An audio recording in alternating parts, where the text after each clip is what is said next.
and they want to do well. So one of the things you have to do is you have to provide a mechanism for them to come in and bleat to top management. And as I've tried to indicate, with our relationship between the advertising agency and the recruiting command, the head of the recruiting command, you have a team built up.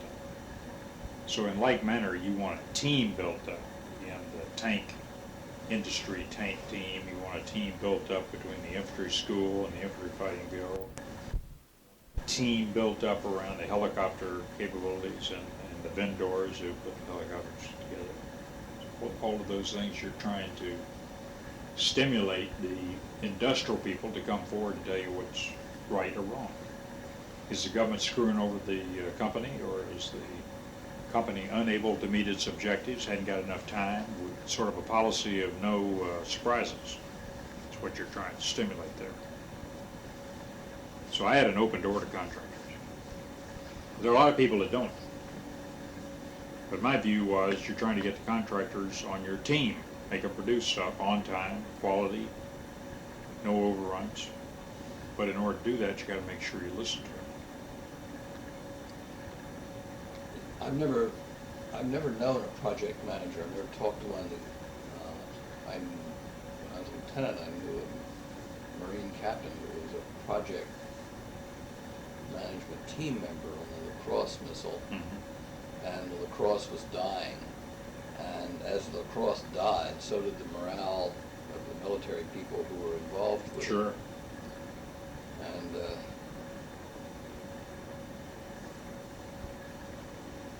that would sort of build in a kind of a leaning forward in the foxhole attitude among contract managers and staff, even military people. Well, the contract PM becomes an advocate for the system he's bringing on. You may say, well, gee whiz, he ought to really be the Critic. Disassociated, disinterested viewer of the contractor's work.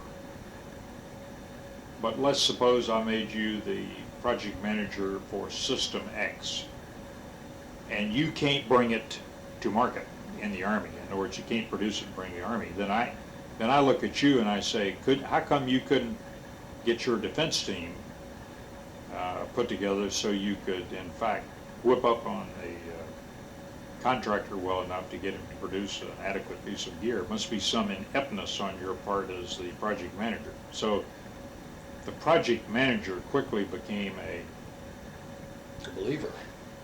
a salesman for the system.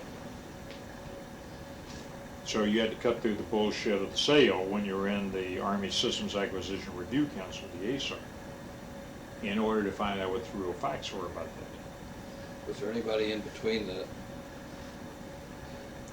colonel who was a project manager and the four-star general who was vice chief of staff and Oh yeah, you had all kinds of people that told the colonel down there at the project manager what to do. Now that's one reason they've had a recent review of the law that cuts out review mechanisms in order that the project manager has a more direct shot at the very top of the Army and the top of the civilian civil service branch.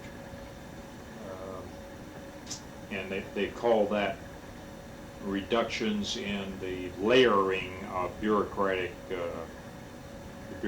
maze over these people who are actually trying to carry out units or bring items of equipment to the field that are into their jurisdiction. So cutting out these layers of management has been something everybody has said they want to do. The only thing is, you still have a Title X responsibility as a service chief to get into it. So in recent days, there's been a statute put down that says there shall be an acquisition executive, and then under that there shall be project PEOs, program executive officers. So a program executive officer might be a guy that had all of tactical missile ballistic defense. And then underneath him, he may have some project managers who are, one guy is what's going on in Panama today, and or in not Panama, but what is going on in my particular weapon system. And if I'm bringing that up to a decision cycle, then does the CG of AMC get involved in that? Does he have to review the papers that are associated with that, or is that directly between the project manager and the acquisition executive, who's a civilian? So there's been a lot of attempt at acquisition reform to reduce the layering of decision making on bringing a weapon system to fruition faster than has been the case. Imperfect reform. Sounds like a very complex process, difficult to... Well, it's very balance complex. out. I mean, you are bringing it up and you're getting people who have various levels of competency to review things about it, and everybody's got sort of what I'd call a negative vote and very few positive votes. So people can always bring up problems associated with any weapon system, particularly a new one. And so you're trying to listen to that. On one case, Ambrose and I killed the system on the spot. Happened to be the Aquila, and we spent several $1 billion on it and didn't get anything. Wouldn't meet the criteria of tests and all that kind of stuff. Finally, they'd kill it. Same is true in the DivAd air defense game. Had to kill that. In the case of the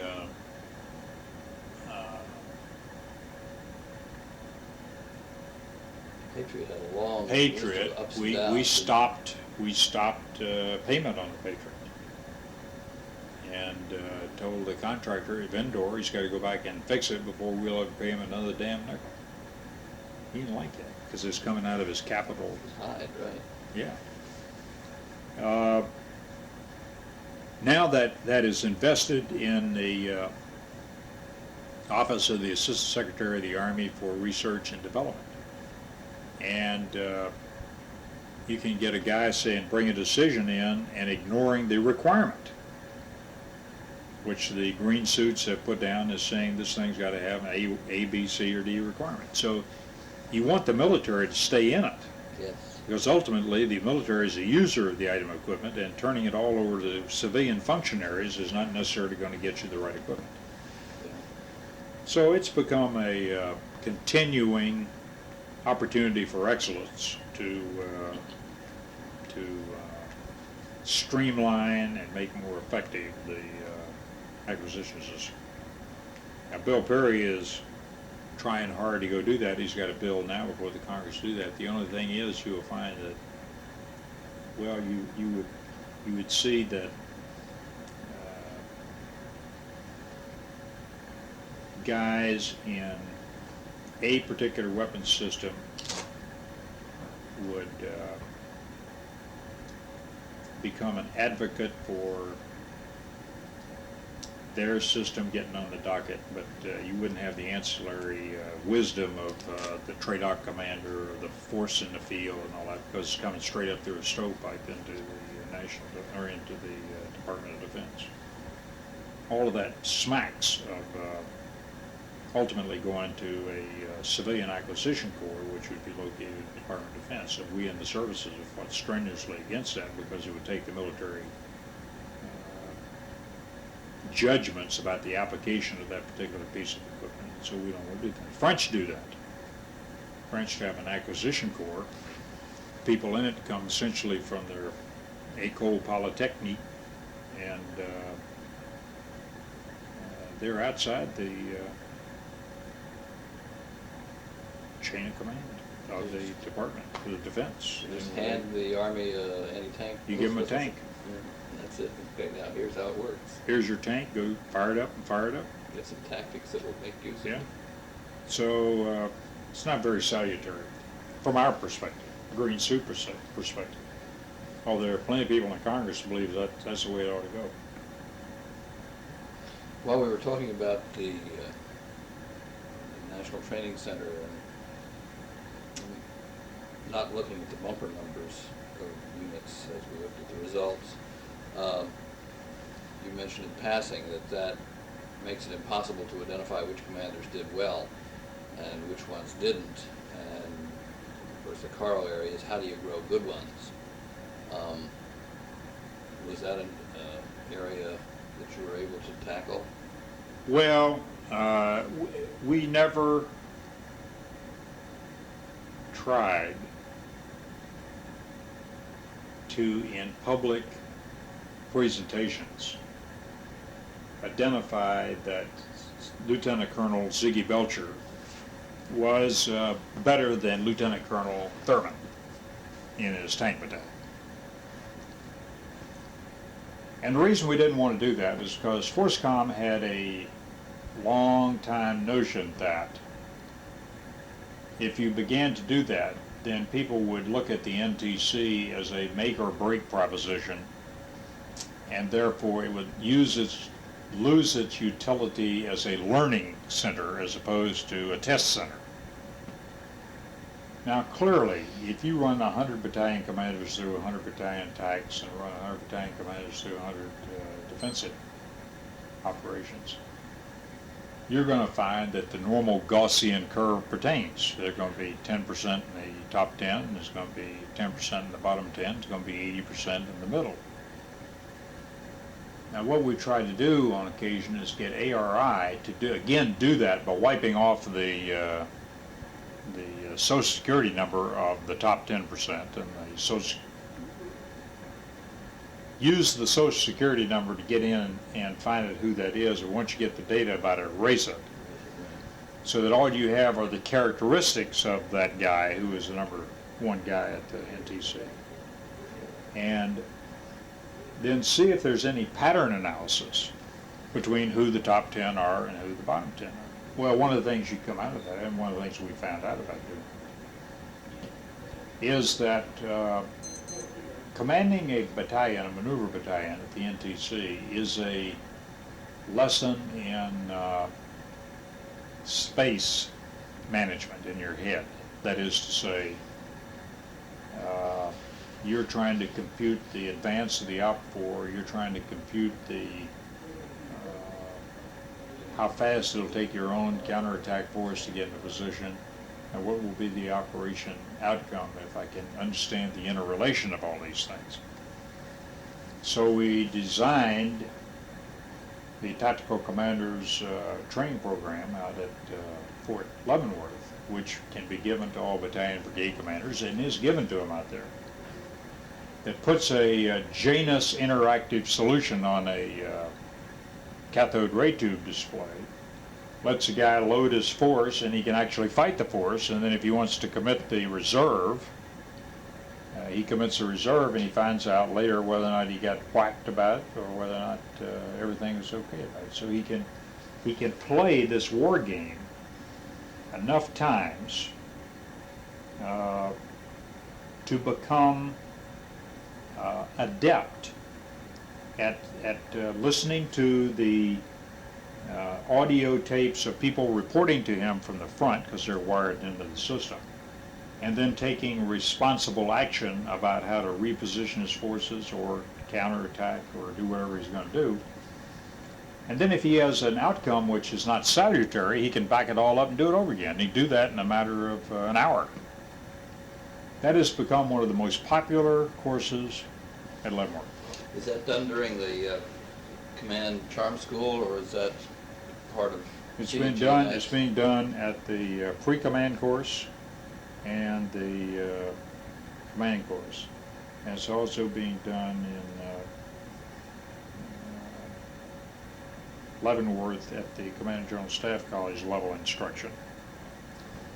I had an aide I sent out there that had been with me in Latin America, and he went to Leavenworth, and I told him his system would be up and operating. He called me back and said it is the finest training system I've ever had.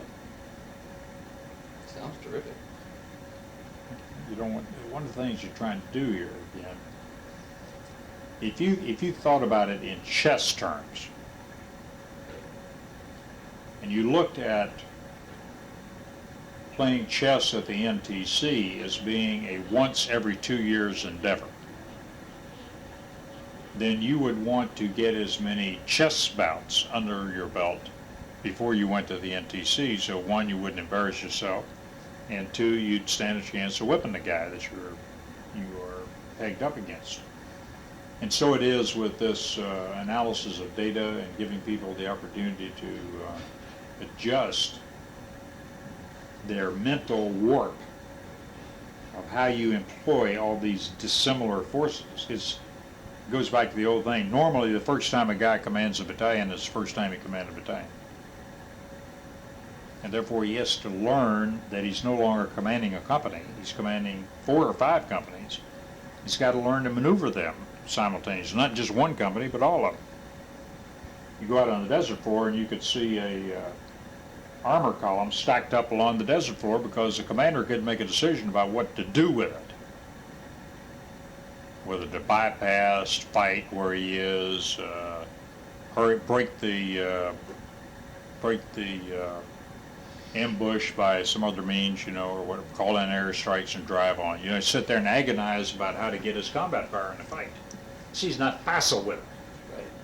And so in a chess match game, you play hundreds of chess matches before you go up against Karpov, or whatever the hell that guy's name is that plays chess in the Soviet Union. So the question is, if the average guy who goes to the field as a battalion commander in the Big Red One or second AD at or the first CAF or whatever, if they only have 2 hours a day in confrontation,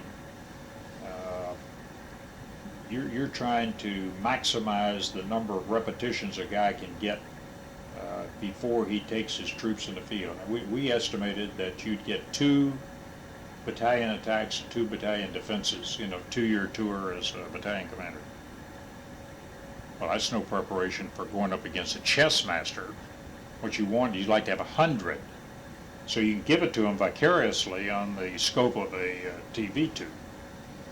So my aide is out there, and he's been away from the troops, so he takes his course. He says the best course he's ever had at a place like Leavenworth, because it makes you back up and understand time and space relationships between when you hear that the enemy is coming until you tell your reserve to mount up and move out, and how much time is taken between that, and then you can visualize it on a tube. So, my God, I didn't tell him early enough to get him in the fight.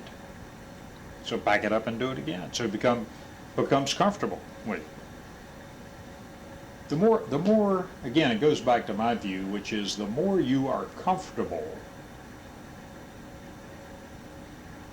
with drills, tactical drills, and the more that you become comfortable with the hardware yourself, the more time you have to be innovative about the tactics and techniques using the drills and the hardware. The Army artillery and the Army armor do more drills than the infantry. And therefore, in the main, if you talk to an armor guy, he would tell you echelon left, echelon right, or whatever, and that means something to armor guys. And so they know how to line the tanks up and move in a formation and use their hand and arm signals to get in that thing, minimize communications traffic. But it means something to you. It means, what does the 5th tank or the 4th tank in the echelon right do? And which tanks does he take under fire first? Is he firing direct ahead? No, he's protecting the right flank maybe, or the guy in the number 2 tank up there is protecting the left flank. He's protecting direct ahead, and the 2 in the middle are going on the flanks. So it's then you can improvise from that. If you're busy trying to think your way through that formation kind of stuff and how to order up the reserves and all that, then that's wasting valuable time when you can get beat by the Op 4 or the real enemies. So we put this up as a vicarious learning experience at Fort Leavenworth. It's gangbusters. Is that the only place it exists? Like that, that's the only place it exists. Now, we're giving Janus computers at the moment to every post-camping station that has tactical units, so you can play your own tapes down there at the Fort Bragg or Fort Hood or Fort Carson or whatever. Does it take any people to, while one student is at this thing practicing, does it take any people to support him? Yeah, and that's paid for out of the money in terms of setting up a simulation center at each one of the posts that have tactical equipment located there on. So yeah, there is some setup time, but minimum. Are these things good enough that you said you want to back it up and do it again? Mm-hmm.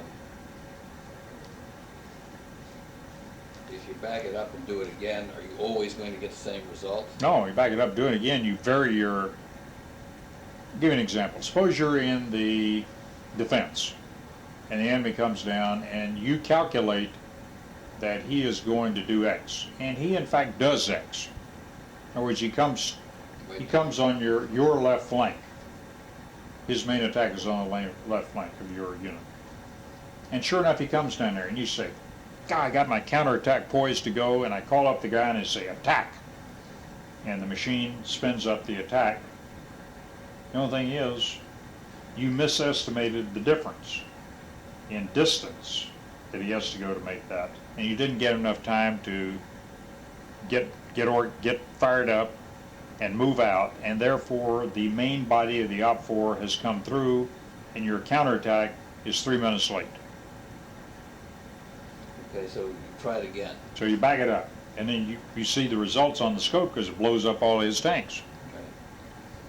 Then you can say, well, I want to back it up again, and I'm gonna counterattack from a different direction, see if that makes any A little difference. faster. Yeah. So it gives the guy some facility for no penalty because troops aren't involved. Okay. So you're not harassing the troops, and oh, by the way, it operates in minutes, not in hours, to back them up and start them over again, do that kind of stuff.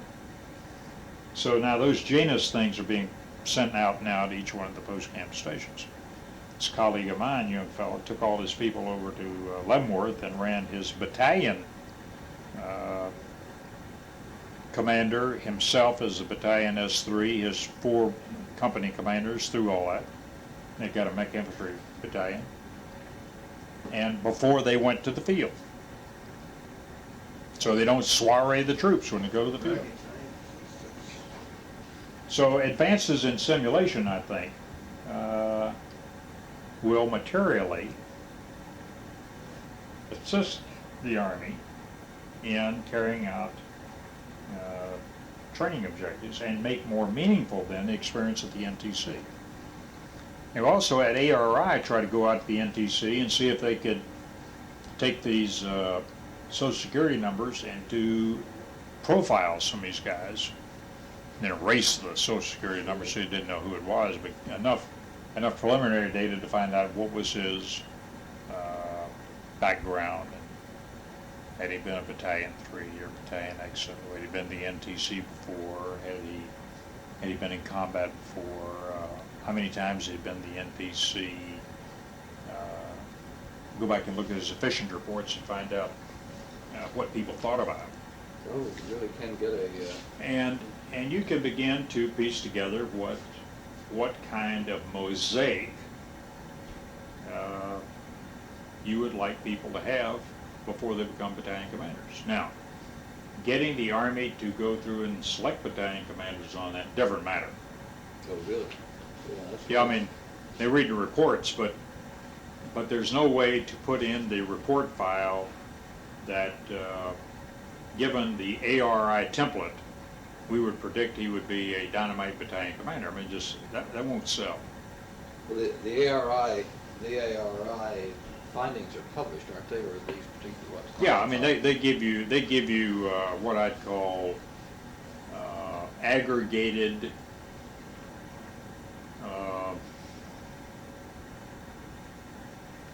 data on on 100 battalion attacks or 100 battalion defenses. But they wouldn't tell you, and we purposely didn't ask them for, well, is the guy black or white or an Asian or that kind of stuff. No, but you did ask him about what his experience Yeah. mosaic had been. Now that's published, is that available to? I don't know whether that's published or not, I can't tell you that. I can tell you they can do that. In other words, what we were trying to do is correlate experiential data in a way with job assignments in the individual to find out if there was any predictiveness about that. The answer is there is. The question is, would the Army use that in its promotion system? The answer is it won't. Well, who controls the promotion system? Didn't the DESPER and the Vice do that? Well, Chief? the DESPER controls the promotion system by writing instructions to promotion boards. The least likely thing you would do there is write down, use the ARI template in order to determine what people ought to be promoted. The reason you wouldn't do that is because we've already made a statement beforehand that says we will use the efficiency report as the measure of whether or not people should be promoted or not.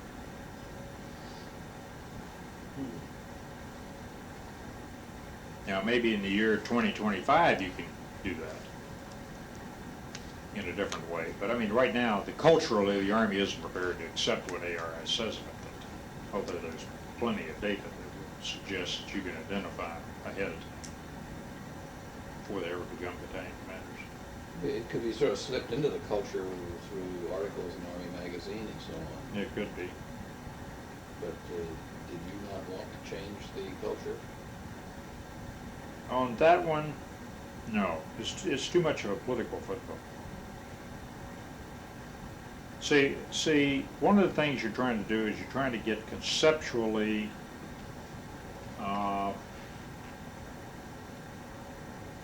what people will use to affect promotions, schoolings, and the like. And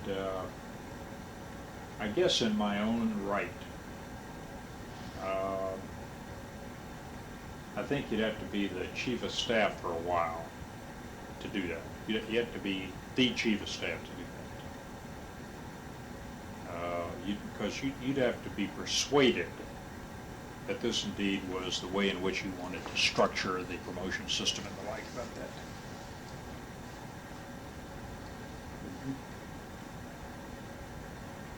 Most chiefs won't touch it.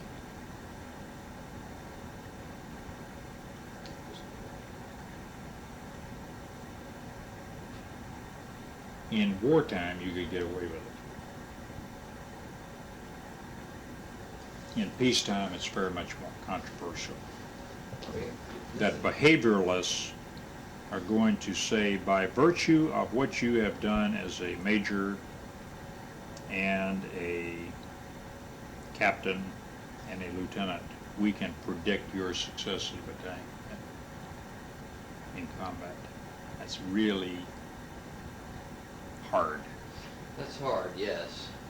And that is a bullet that people will say, no, we'll use the efficiency report because it reflects the opinions of a wide number of raters and endorsers and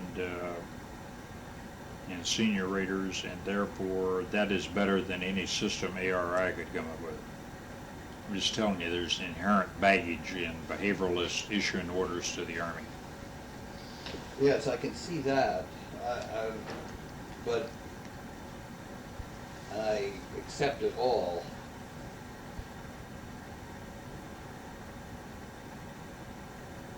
If you as DESPER, you probably did this, task ARI to do the bean counting and do the number crunching, and tell you as DESPER, what are the sets of matrices of characteristics that seem to appear most frequently in the most successful commanders at MTC. What you're doing is using the behavioralists as what they do, analyze numbers and so on. Yeah, and all I'm saying to you is the culture of the Army says that we want to observe it firsthand rather than apply some mystical matrix over this guy. I mean, I look back at my own right. I think I was a pretty good battalion commander, and so somebody had said, "Well, you can't command in Vietnam because you haven't been a battalion commander before. You haven't been the S3 of the battalion before. You haven't been in the fire support coordinated division before, and you haven't commanded a battery." So the matrix would have kicked me out. Right. Okay, that's the sort of thing that ARI would have. Yeah, I mean, they would have looked at what jobs you've had and how well you did the job, Right. what was the degree of arduousness of the job, and how your ratings fit in with that, and how you were rated by your senior rater and your other. But they'd also look at defining, also have looked at defining what your ability was to do problem solving at higher levels of management, and they would count that in. Now, a guy I can talk to you in some detail about that is Owen Jacobs and Steve Clement. Both of them have done work about all that and believe in it thoroughly. And there is a project at the War College to do just that. We can tell you, they can tell you right now, of the sitting War College people, who will be a general and who won't, and who will make 2 stars and who won't, and who will make 3 stars and who won't. But to go in then to the promotion board and say, select only these guys for brigadier general, the promotion board would, I think you would agree, the promotion board would have a hard time having Owen Jacobs, who is a distinguished guy, tell him who to promote. Yeah. I mean, it's just not possible. Yeah, he's never met a payroll. That's right. Who's doing that at the War College? Is that? Owen Jacobs is running the study out of ARI.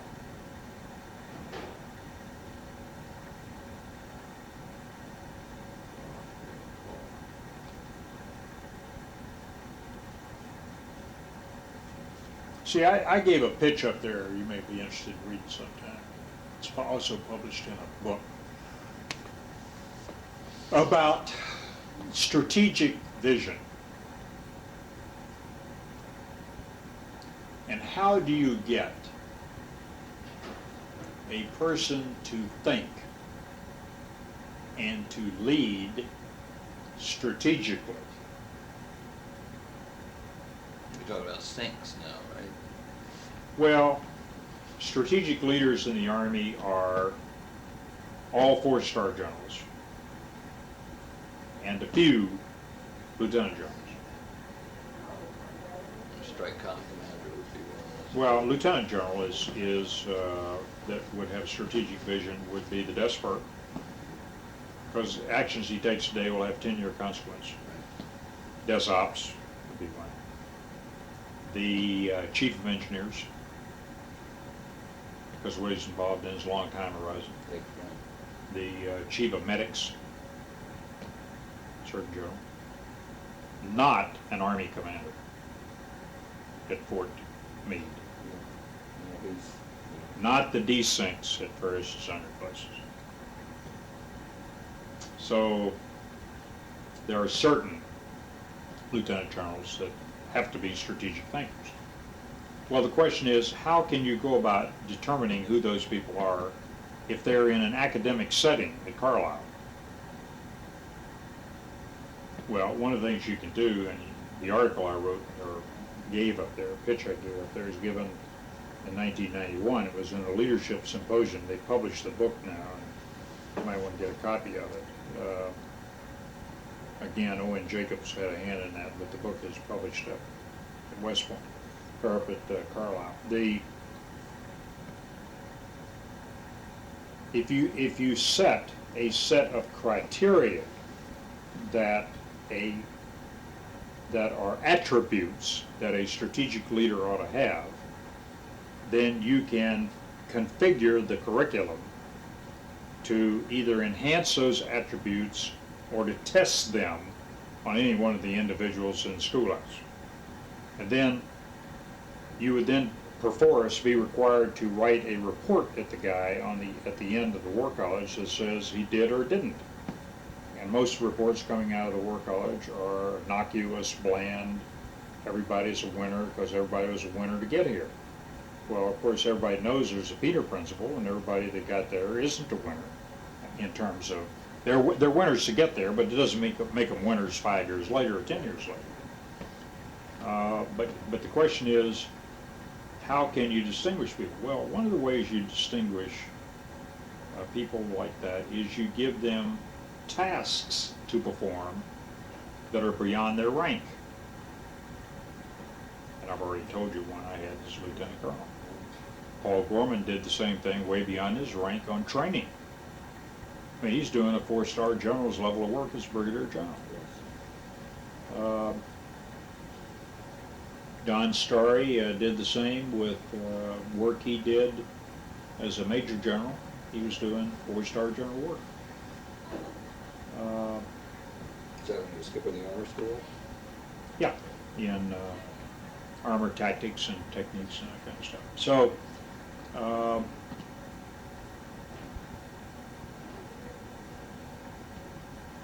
I believe, and I so codified in my article, that there is a band of attributes, and that the War College can measure.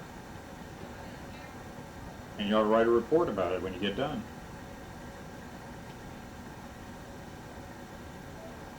If an officer cannot create a strategic vision, then he can't be a strategic officer. I was down lecturing there today at the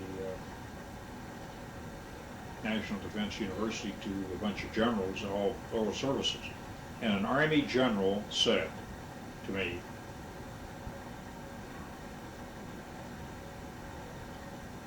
you have said that we don't do civil action, civil affairs after major operations like we ought to do. And she said, in 1991, you said the following, that vision. Can you connect the two for me? And I said, sure. If I can't envision the end state that I want Kuwait to be in after I get through with my takedown and stand-up of the government, and if I cannot envision the end state I want in Somalia, which we haven't envisioned what the end state is, then we will not be able to apply the necessary resources in the right manner to steer it to accomplish the end state. So you're connecting the strategic vision by defining what the end state is to the methodological way in which you portion resources to get there. So can you teach a guy to do that at Carlisle? Yeah, there are techniques for doing it. You have to be able to speak strategically. And so can you measure a guy's speaking or writing ability to do that? Yeah, you can do that. So there are ways, and Owen Jacobs could tell you, he's got a list of them, but in my own view, I came down with what I'd call the attributes a guy should have, and then how many of those attributes can you, one of the attributes I think you should have is having worked. Come in. Just interrupting for a moment. I need to give you a menu for tonight, too. Yeah, I've got a whole bunch of things on What this a nice clipboard person. for you. All right. Menus, verification of insurance, just typed up and looking beautiful. There's no rush. I checked that quite well. You gave me a printed one before. Yeah, this is just one that the MRT printed off just for you to verify. You don't have to do it now, though. Keep Okay. meeting here. I know he stopped by yesterday, so. Right. Waiting for me while I was waiting for him. Aw. It's called the wait for one another deal. Let me know Who's the if I can cook get on you duty anything. tonight? Joyce Joyce Johnson. Johnson. Okay, good.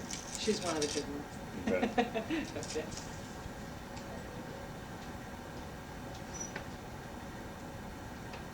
Uh,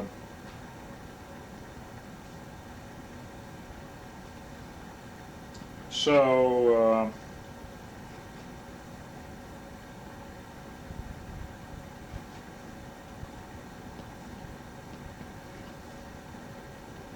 I think there's a,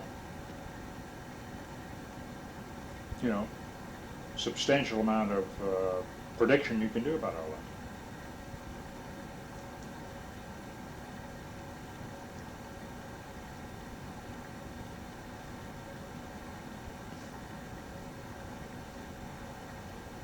In other words, I'm a believer.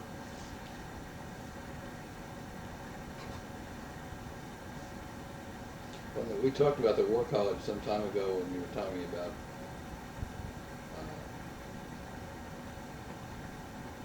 your classmates there and what you learned and so on. Yeah, one of the things you better say about that, I need to say, I've used some things which I would say could be misinterpreted as being derogatory.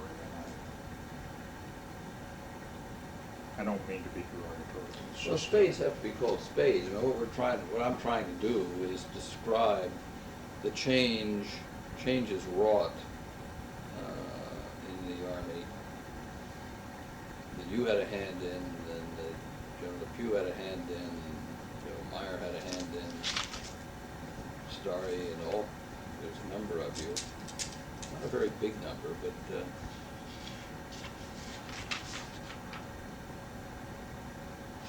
Richardson. There'll also be associated with this a kind of a look at the future, what remains yet to be done, and also battles lost that should have been won. And people can disagree without one of them being a bum, you know? Yeah. Yeah, I'm just saying, when I say, I might have mounted something if I'd had a decent battery commander, that's something that I wouldn't want to read about in print, okay? Because one of the battery commanders is living, I wouldn't want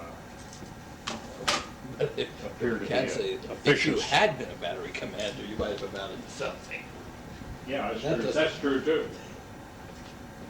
If I had been.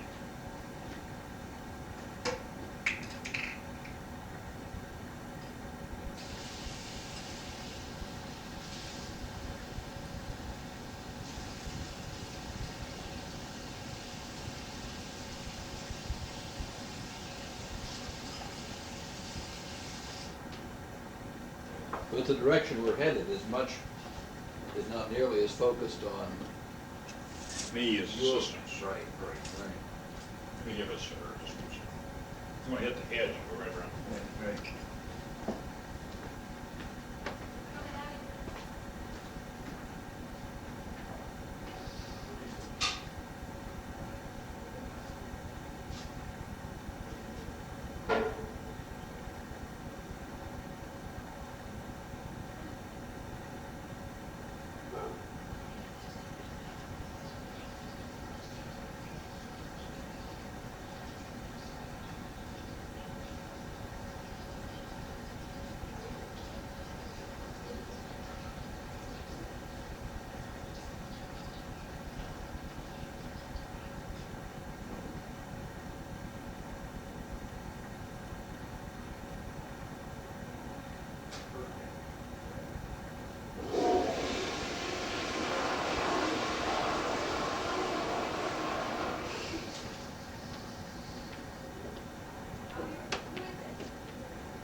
Were you expecting me yesterday at a time different from when I showed up? No, I was expecting you at AUSA.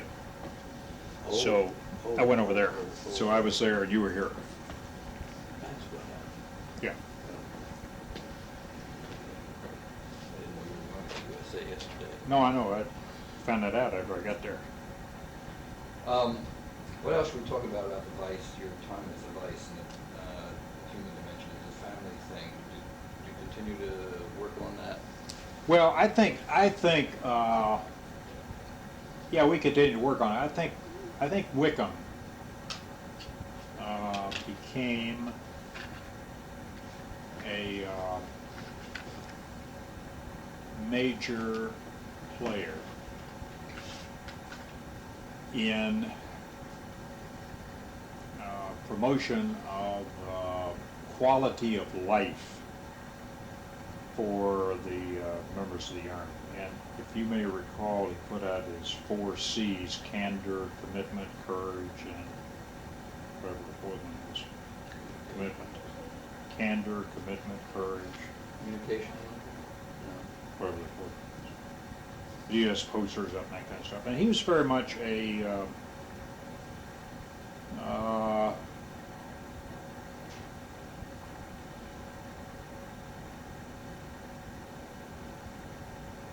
supporter in fora up at OSD and in fora in the Congress about quality of soldiers, quality of family life, and the like.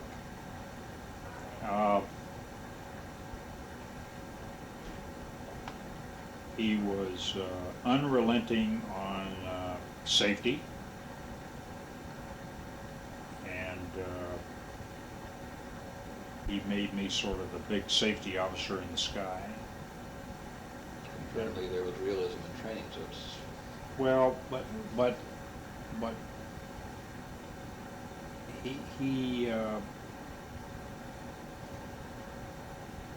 felt, for example, that we couldn't tolerate the accident rates that we had. This is like car accidents? Car accident, aircraft accidents, and that kind of stuff. So we had stand downs of the Army and that, and I became one of the major players in the safety game in terms of getting after industry. I called in, for example, the chairman of the board of every one of the aircraft companies and made them institute safety monitoring. You know, an aircraft part has an hour life ascribed to it. It'll operate 500 hours, 5,000 hours, or whatever it is, before it has a material failure.